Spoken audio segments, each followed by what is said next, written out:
Chris. Okay.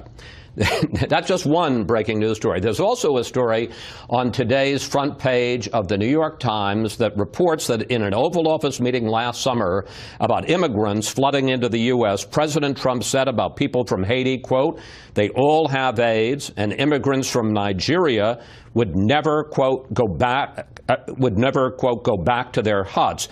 What's your response to that, and also to a federal judge in Seattle this weekend partially lifting again the president's travel ban? So a couple different issues there. I was not in that meeting, but the people in the meeting say that those comments never happened. And so I have no belief that that actually transpired. But let's talk about the temporary protective status for a second, because it's an important case.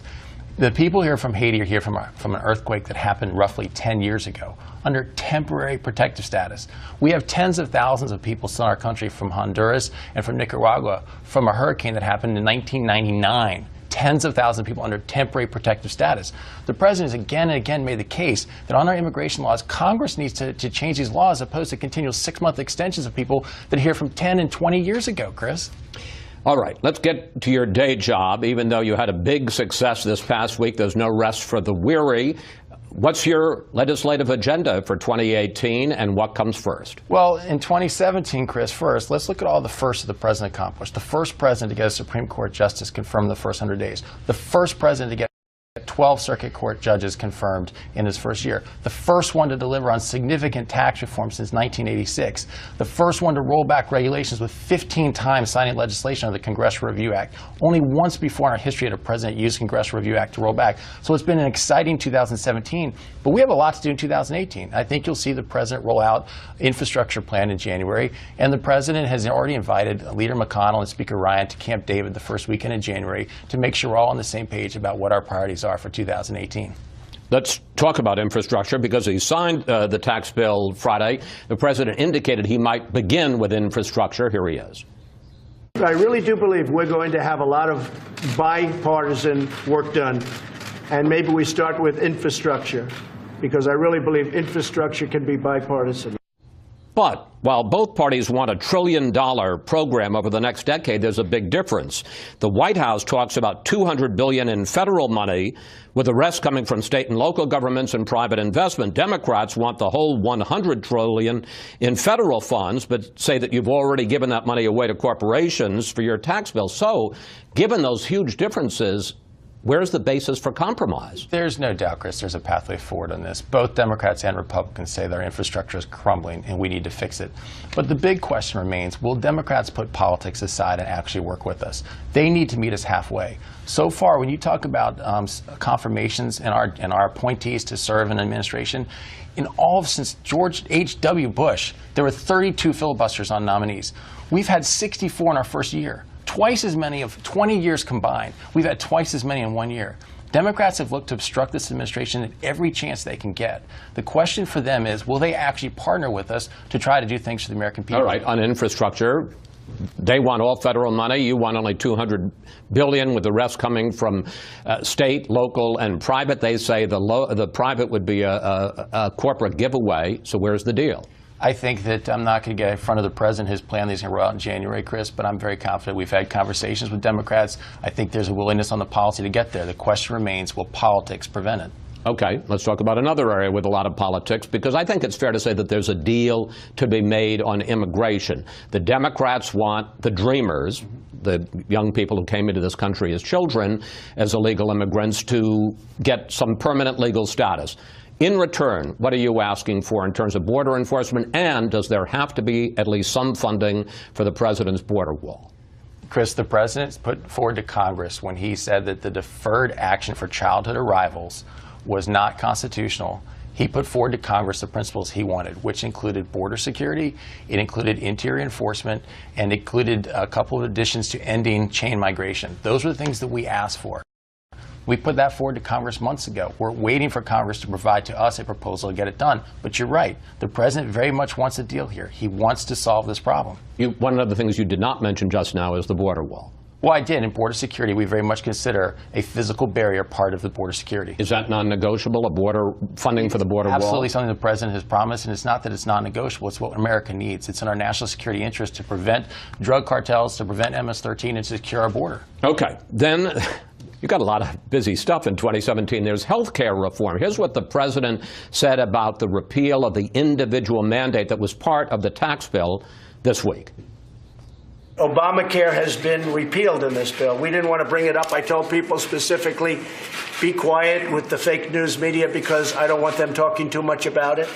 But in fact, much of Obamacare remains subsidies to help buy coverage, Medicaid expansion that gives coverage to more than 10 million Americans, protection for pre-existing conditions. Fact is, this week we learned that almost 9 million people enrolled in the federal Obamacare exchange. So isn't the president just flat wrong when he says that Obamacare has been repealed? No, I think the president is right in saying that the heart of Obamacare has been repealed, and that was the individual mandate. It's what most Americans found most offensive, for the government to dictate to you, to say, we're going to require you to buy something whether you want it or not. There's a certain element of freedom that we still believe and cherish in this country, and that was at the root of Obamacare. But we're still going to have millions, more than 10 million people who are going to get their health care coverage through Obamacare, through expanded Medicaid. They're still going to get paid by the subsidies, still going to get the protections of pre-existing conditions. Obamacare is still here, sir.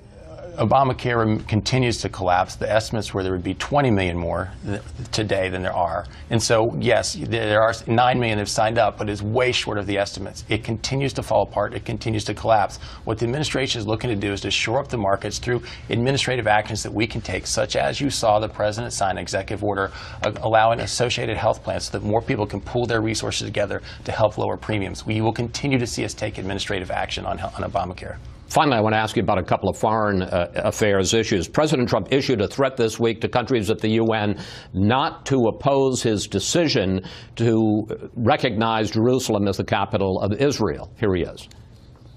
They take hundreds of millions of dollars and even billions of dollars, and then they vote against us. Well, we're watching those votes. Let them vote against us. We'll save a lot. We don't care. In the end, 128 countries ignored the president's threat and voted against his new policy.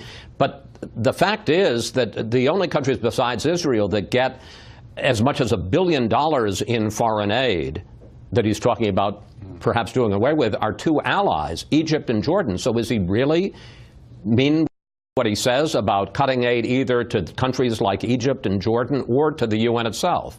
There were a couple of very important things that happened in the United Nations this week, and you're covering one of them, and that is recognizing Jerusalem as the capital of Israel. Keep in mind, in 1995, Congress voted overwhelmingly that that's what the American position will be, and voted again 90-0 with 10 abstentions last year. It is a policy that is represented by many Americans. The president followed through on a campaign promise. Also last week, there was a vote 15-0 to help put additional sanctions on North Korea. That is something that's being underreported. The president's leadership with Ambassador Haley in bringing the United Nations together in isolating North Korea, that is far more important to what our national security objectives are. But respectfully, to answer my question, will the president go ahead and ask Congress to cut funding either to countries that voted against the new U.S. policy in Jerusalem or to cut funding to the UN itself? I'm not going to get ahead of the president, but I think the countries that continue to thwart the will of us and refuse to partner with us, they should be cognizant of the president delivering on his promises he's made before. Finally, Special Counsel Robert Mueller is continuing his investigation into possible collusion with the Russians, into possible obstruction of justice. White House lawyers have been saying for weeks that they expect the special counsel to exonerate the president by early in 2018. Did the White House lawyers meet, as had been reported they were scheduled to, with the special counsel's office this week? And on what basis do they believe that this investigation, at least as it involves the president, is going to be wrapped up early next year? Well, Chris, thankfully that is handled separately, and I'm not in the middle of those conversations. But I think the reality is that we've said before that the American taxpayer has spent millions and millions of dollars on investigations so far that has proven no evidence whatsoever of collusion with Russia. We're anxious to see this resolved, move, and allow the country to move forward. Do you believe, as they say, that this investigation, in terms of the special counsel exonerating the president, is going to be cleared up early in 2018? There's no way for me to know what the timing of that is, Chris. We continue to cooperate fully, and everything that they've asked for, we're anxious for it to be resolved, though.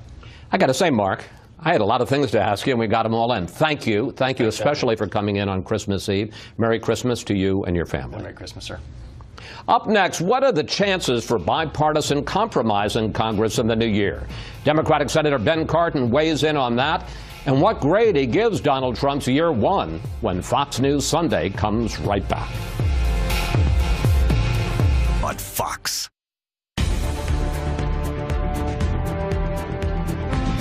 For all the focus on domestic policy, President Trump also had an ambitious foreign policy agenda this year. Joining me now, the top Democrat on the Senate Foreign Relations Committee, Ben Cardin. Happy holidays and welcome back to Fox News Sunday, Senator. Thanks, Chris. Happy holidays to you. You just heard Mark Short, the White House legislative director. Do you see any areas of compromise between Republicans and Democrats in the new Congress, or is it going to be all politics all the time? I think we'll know very early. January 19th is the deadline for getting the budget done. We're already 3 months into this fiscal year, and we don't have a budget. The way the budget is handled, I think, will be an indicator of whether we can have bipartisan cooperation. It's not just the budget for the year. We have disaster relief for the people of Texas and Florida, California, and Puerto Rico. We have the immigration issues that need to be dealt with now. And I think the manner in which that is handled can set the stage for Congress, Democrats and Republicans working together. Or if they can't, if the president won't work with us on that, it's going to be a tough year. Well, let me ask you about a couple of specifics, a few specifics that I just raised with Mark Short. There's infrastructure, there's immigration, there's welfare reform. In those specific areas, do you see the outlines of a compromise with the president? Well, there's been negotiations between Democrats and Republicans on immigration. We're hoping that we can get the Dreamer bill done. We also have people, with, as is pointed out, on temporary protective status. We have to deal with that issue. Mark's right. We should pass legislation in these areas. The president's made it more difficult, but we need to get together, and we have Democrats and Republicans working together. On infrastructure, absolutely we want to get an infrastructure bill done. It's more challenging because of the tax bill and the revenues that have been taken off the table, but we could work together and get something done on that. In terms of immigration, as I was talking about, there is an obvious deal to be made there. On the one hand, you and some Republicans want to give protection to the Dreamers. On the other hand, Republicans, and especially this president, want tougher border enforcement, including funding for the wall. Would you be willing to compromise there? We need to get the Dreamer issue done. It should not be connected to anything else. In regards to border security, wait a minute, Senator, yes, that's not a compromise, because you have something you want in immigration, they have something they want. Why not put them together? Well, of course, the president put the deadline when he gave 6 months earlier this year. So we have a deadline on the Dreamers. We should do better border security. We're for border security, but let's make it sensible border security. Let's deal with the technologies on the border. Let's deal with the real problems there. The wall is not going to make us safer.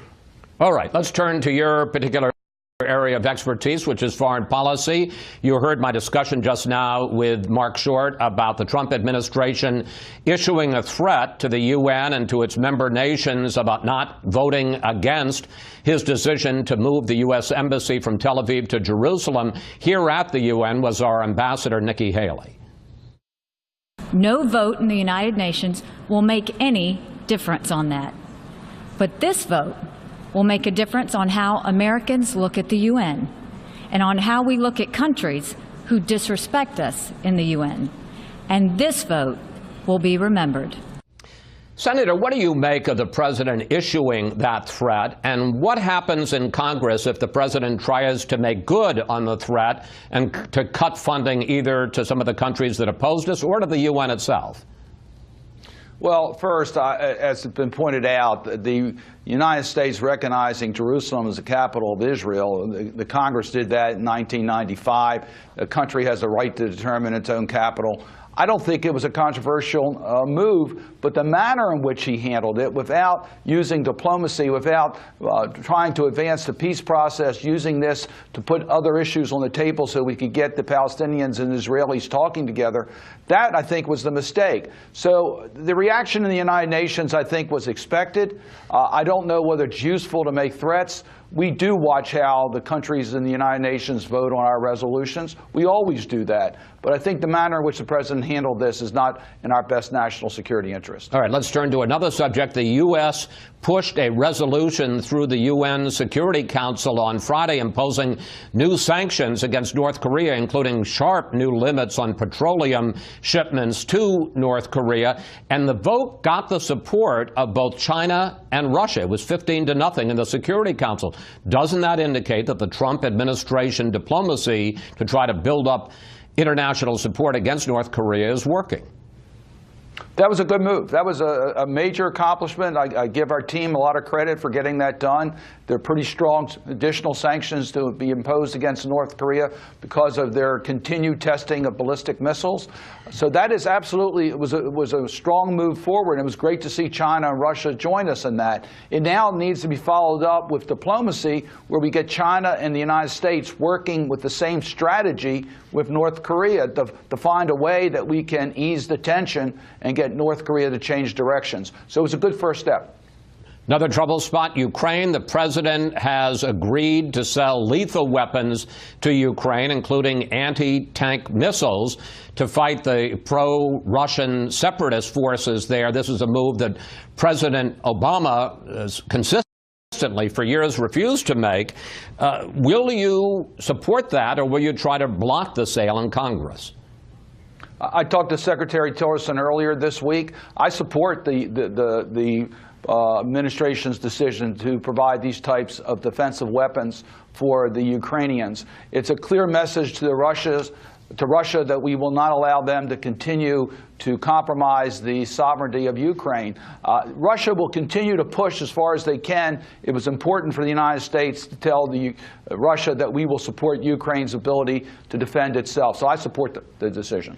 Overall, how do you think the administration has done this first year in foreign policy? And are you troubled that we have a Secretary of State, Rex Tillerson, who almost everybody in Washington thinks is going to be gone within a year? Has he lost his credibility as he travels the world representing this country?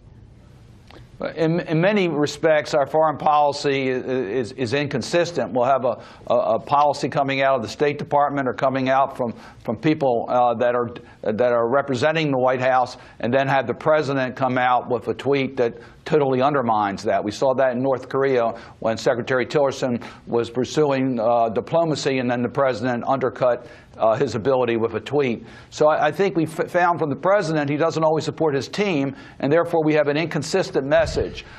We have distant America. When we say America first, it looks like America in isolation, and America's lost its leadership in many key issues. That's certainly true on climate change, where we were not as present and bond as we should have on climate talks. China came in and took a lot of the leadership that should have been with the United States. So we see the United States being excluded from a lot of the discussions globally, and that's not helpful to our national security. Senator, I want to put up some numbers for you that I think are fairly striking. We now have growth of 3%, unemployment just over 4%. The Dow Jones average is up almost 25% since the Trump inauguration. ISIS has lost 97% of the land it once controlled in Iraq and Syria.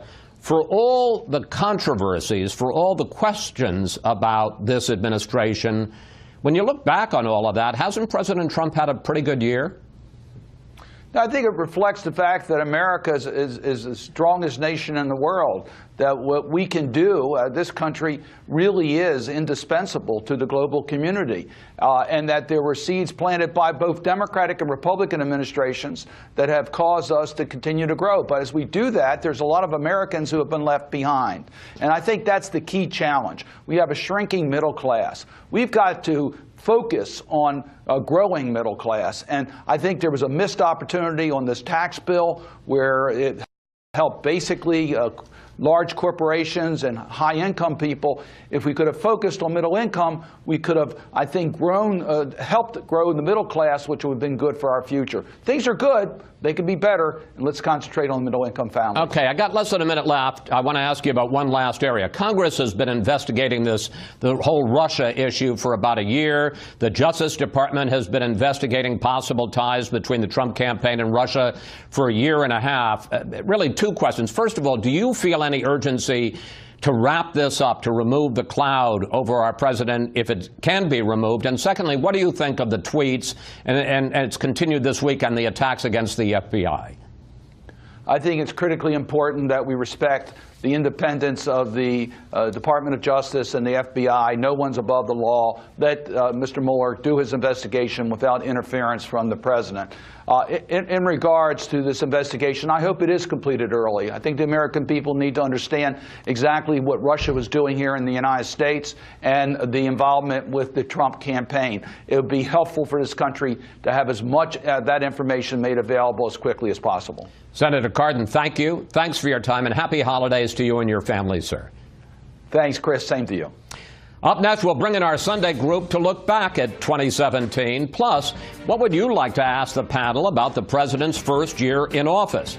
Just go to Facebook or Twitter at Fox News Sunday, and we may use your question on the air. Look, from Fox 43. Help the rich, hurt the middle class.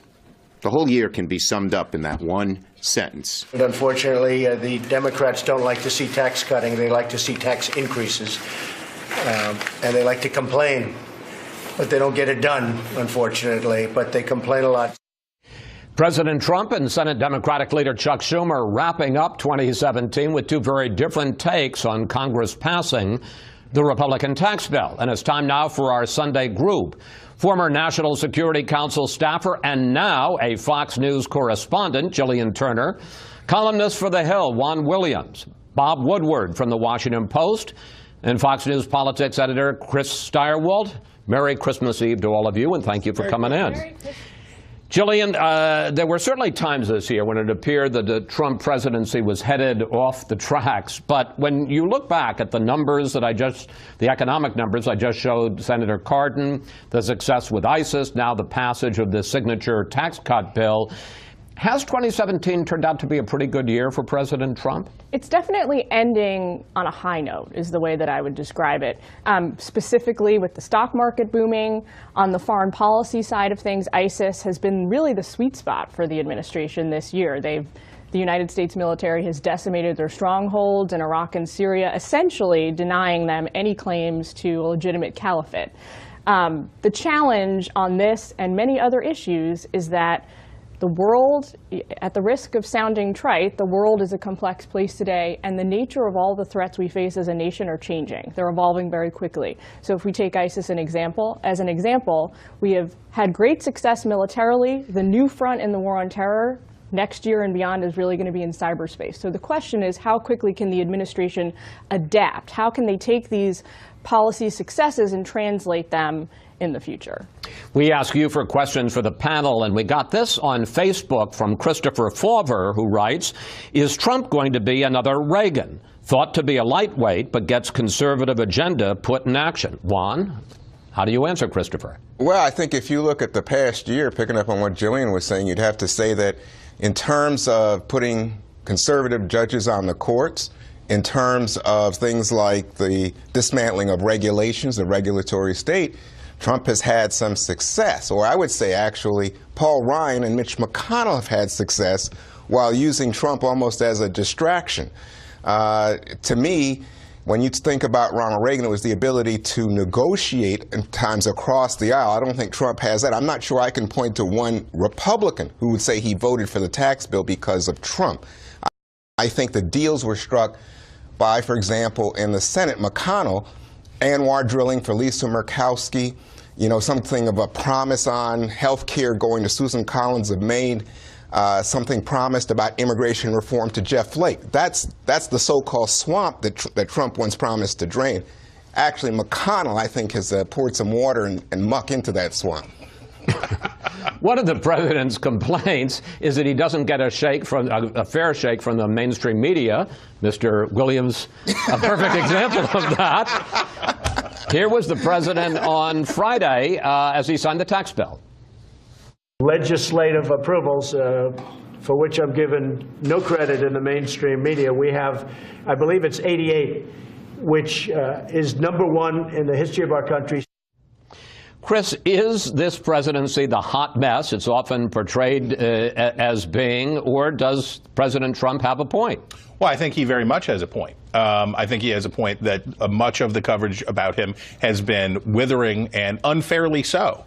But then again, much of the coverage has also been fairly harsh because, as we've already alluded to, the opening stanzas of this presidency, the first 8 months, 10 months, were very, very off-kilter. And he had a hard run getting started. So much of the coverage that was harsh was unfair. And he also benefits, by the way, from a lot of very favorable coverage and talking points from his boosters out there. So I don't think we can just say that he is a victim.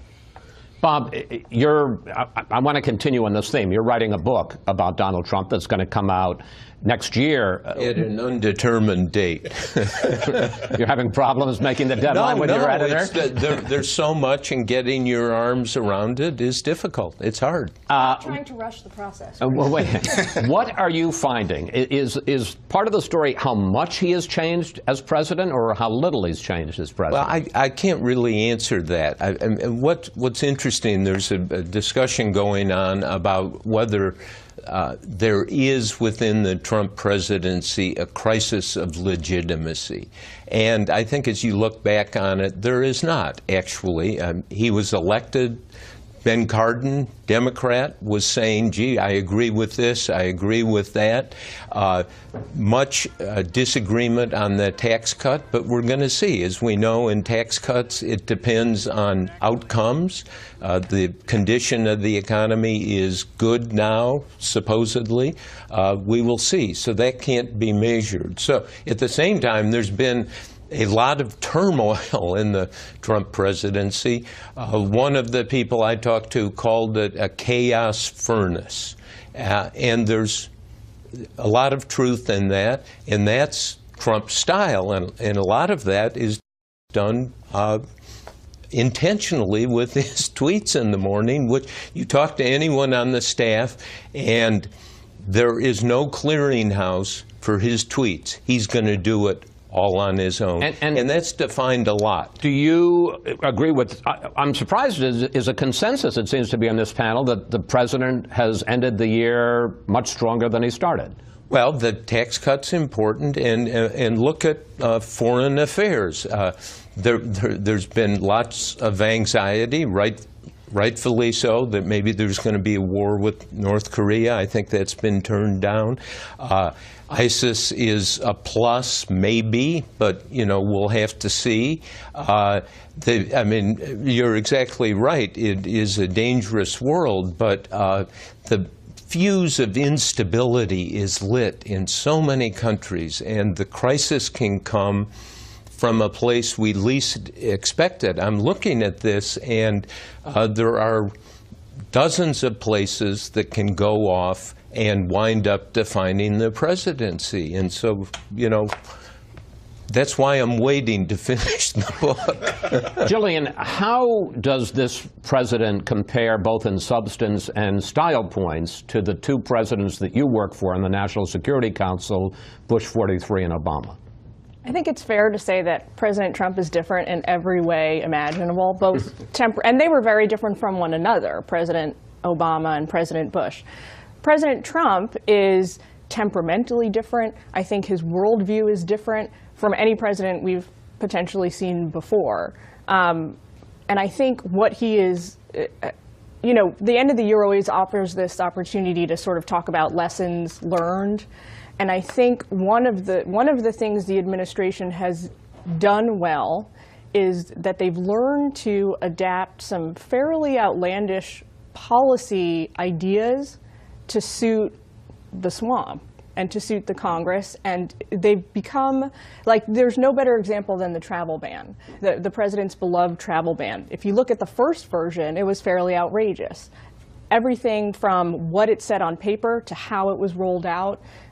We go from there to the second, and then the third version has sort of passed without much controversy. And what they're doing there is trying to, I think, they're coming to terms with the fact that the president doesn't have all the prerogative in the world, and if he wants to get these fairly controversial things through, he's going to have to learn to adapt. He's adapting to the swamp. Can I just throw in there, when you were saying that there's a consensus on the panel, I think my part to contribution to this consensus would be that the right-wing agenda in America has been advanced by a Republican Congress, McConnell and Ryan. But if you look at the tax bill, remember Trump promised to cut increase taxes on the rich, get rid of carried interest for the hedge fund people. The exact opposite has come through because of the agenda McConnell, Ryan, in terms of cutting taxes on the upper income and in terms of beginning a tax on the social safety net that I anticipate to come on Medicare, Social Security, and the like, because they'll say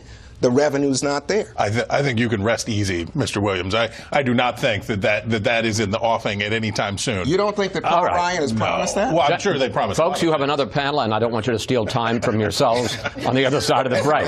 So we're going to take a break here. When we come back, we'll look ahead to President Trump's prospects for a year or two, his policy agenda, the political challenges, and yes, the continuing Russia investigation.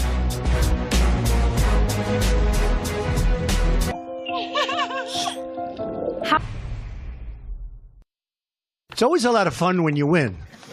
If you work hard and lose, that's not acceptable. President Trump celebrating with congressional Republicans the passage of his first major legislative win, that big tax cut, and promising more victories in 2018. And we're back now with the panel. Well, Chris, you heard the president's legislative director, Mark Short, laying out a pretty ambitious agenda for 2018. How much of that will actually get done, given the fact that they don't have reconciliation, they got to pass it with 9 Democratic votes in the Senate, and that you've got the midterms coming up in November? Well, look, even before they begin negotiating with Democrats, and it is, of course, the kind of pivot that we had anticipated from the president, really from the beginning, reach out to Democrats, infrastructure, find ways to build this new populist, almost centrist in some ways, on domestic policy agenda. But they have a big rhubarb to settle among Republicans before they figure out what they're going to do there, because they made a lot of promises to ideologically disparate Republicans in order to get the tax bill passed. That bill is coming due really in January through March, as they have to deal with DACA, illegal immigrants who were brought to the United States as minors. They have to deal with the questions of fixing Obamacare or patching Obamacare for the year.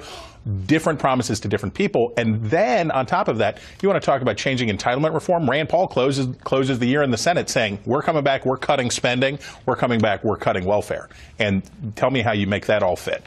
One thing that struck me about the president's event on the South Lawn this week after he had signed the tax cut bill was how much, and this picks up on what Jillian said, he's adapted to Washington. He was calling out not just the leaders, because it seemed when he came, he knew about 4 names of people in Congress. He was calling out committee chairmen. He was calling out subcommittee chairmen. Has he gotten better? And in fact, has he begun to master the art of the legislative deal? Well, I think what you said is true. And by the way, what a show of sycophancy. I mean, it's unbelievable that exhibit at the White House. I couldn't believe it. I mean, I thought it was kind of like some authoritarian leader from some other country in front of his, self-selected leaders. Oh, dear leader, we love you, Mr. Trump. Good God. Anyway, I think that what you have seen is that he has more familiarity with Congress and understands that he has to make deals through Congress. But of course he's got to make deals through Congress. I mean, Ronald Reagan had to make deals through Congress. Bill Clinton did. Yes. My point is... But I'm not sure he recognized that when he started. I understand, but would you agree that he now does understand that? No, even in the tax bill, it's not that he put forward, with Mark Short's help, some legislative agenda or structure that allowed them to act. It was that they came up with their own prescriptions to their conservative agenda. You're not going to give him any credit. No, I think he knows now, some members of Congress, and understands he's got to work with Congress. But for example, Mark Short said to you, we want to do something on infrastructure. And what you hear from the Democrats in the Senate, as we heard this morning, is, yeah, we want to do something on infrastructure, but where's the revenue? You just passed a tax bill that took away the money.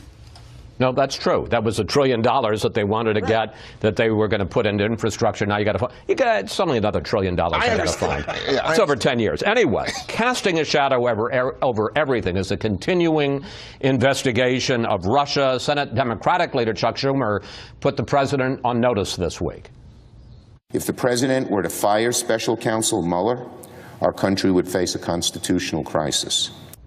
Bob, as a veteran of covering Watergate, of covering Iran-Contra, of covering the Monica Lewinsky, where are we headed in 2018? You hear White House lawyers saying that this is going to be wrapped up quickly, that the president, at least as far as the president's concerned, maybe not Paul Manafort, that he's going to be exonerated early in 2018, and you hear some Democrats say they're just getting started.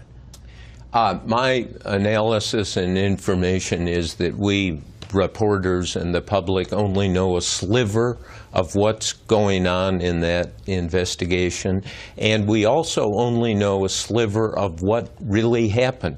Mueller is the special counsel here, has extraordinary power in law. Supreme Court decision in the Nixon case saying you as the investigator have the power to get the evidence. In the case of Nixon, it was the tapes. So Mueller presumably can get all evidence and testimony on this. So we don't know where it's going to go. I think one of the big problems here is our business, the media. You see the declarations about, oh, we know this is going to lead to impeachment, or the declarations that it's going to be over, it's going to go away. I suspect if we had Mueller here on sodium pentothal, the truth serum. I would love that. Let me tell you. Well, try. Wow. I think when I come at him with a hypodermic, it's going to be a problem. Sometimes you have to roll the dice. Donald Trump knows that. And I think he likely would say, I don't know. This is a process. He's very exhaustive. And that's exactly the way it should be. But let me ask you, because Congress has been investigating this question for a year. The Justice Department has been investigating this question of possible collusion for a year and a half, since the summer of 2016. Why don't we have any sense at all, if there is any, of any collusion between the Russians and the Trump campaign? A fair question. And, you know, maybe we won't. Maybe the trail will become cold. We don't know. But these things take time. Mueller started in May. That's the really serious investigation. But I think in the discussion about it, and what is somebody who's done this for, God, 47 years, there is in the media this polarization and people attacking Trump, and the kind of self-satisfaction and smugness and ridicule, which I think does not work at all. And on the other side, oh, Trump is totally right, this is innocent, this is some sort of jihad against him. And I think we need to turn that down and listen to facts. There are facts out there, and be a little restrained. I couldn't agree more, but good luck to you in trying to get that done. Jillian, I want to get you into this. On the foreign policy front, North Korea, Russia, China, Middle East, what are you looking for in 2018? So I think, just quickly on North Korea, the big variable is whether or not we end up at war with the North Korean regime. I'm not refuting Bob, I wouldn't dare do that, but I don't think the question of whether or not we're going to war with the North is at all settled at this time. I hope you're right and I'm wrong. On Russia, the investigation aside, I think the U.S.-Russia bilateral relationship is taking a nosedive. That is evidenced by the fact that the announcement this week that we're now providing them with this major defensive capability in the form of lethal weapons. Ukraine. To Ukraine. Right. President Trump is learning what all his predecessors have learned, which is that Vladimir Putin cannot be trusted and cannot be worked with, even on the issues where we share common national security interests. And I think that has been a particularly difficult lesson for him, because he started with high hopes of turning the tide in favor of working with Putin. So I think that's going to die a very quick death. And in about 40 seconds, the Middle East. And the Middle East at large, I think some major humanitarian concerns for the administration in 2018. We've got Yemen on the brink of one of the worst famines the world has ever seen, potentially, thanks to the Saudi blockade. The Trump administration is trying to really exert the special relations